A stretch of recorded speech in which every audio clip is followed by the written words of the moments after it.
Well, here's what's left of that huge pile of hedge cuttings. After the Flymo shredding experiment, you can see it's had to go at some fairly big chunks, and the mower's none the worse for wear. A few clunks and bangs going on there. Just go with care if you do this, and generally don't do this. I'm not recommending this because I don't want anyone to get hurt, but it's worked for me, and I don't need a shredder because I just do this big cut once a year. And like I said, most of these shreddings are very small. They'll go in the compost bin now, and this amount will easily fit. I can use it as a mulch. These are a few bits I missed actually.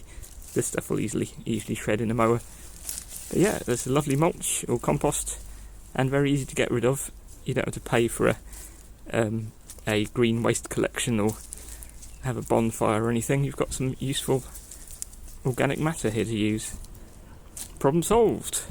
But like I say, don't do this, and if you have to do this, be extra careful, wear safety clothes, dress for danger, and take care. Thanks for watching.